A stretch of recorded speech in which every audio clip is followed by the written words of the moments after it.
Simcenter 3D supports many capabilities that are critical to the aerospace industry, and in this demonstration, we'll compare the structural performance of two wing designs. We'll begin by reviewing the results of the base design.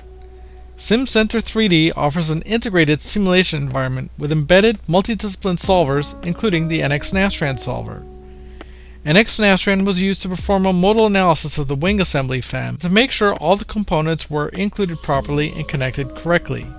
Using Simcenter 3D post-processing template speeds up the process and ensures consistency when reviewing results from engineer to engineer and analysis to analysis. Now let's take a look at the proposed new wing design, which includes a winglet. Using Simcenter's assembly FEM tool, otherwise known as AFEM, we can see one of the components hasn't been meshed or added to the finite element assembly model. This can easily be rectified by mid-surfacing the imported CAD geometry. And notice that the mid-surface component is non-manifold and needs to be stitched prior to meshing. In other CAE tools, this would be a manually intensive process involving meshing existing unstitched geometry and then reconnecting nodes and elements one by one.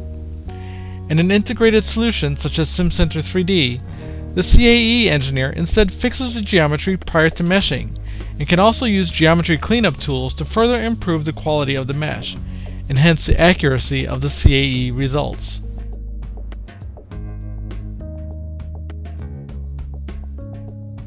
Once the AFEM is complete, we will set up an analysis and map the CFD pressure results to a boundary condition and map them to the wing assembly.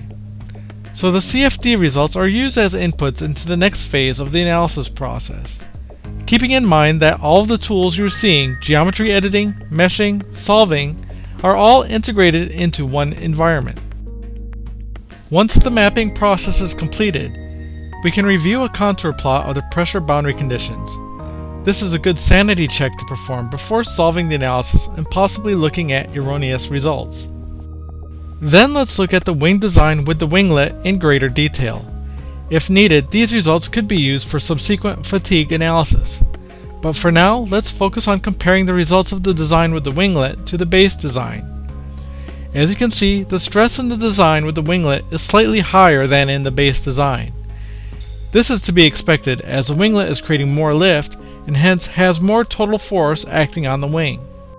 Simcenter 3D can help you speed aerospace simulation processes through a unified environment that is more efficient than traditional CAE tools for pre- and post-processing, as well as multidisciplinary engineering.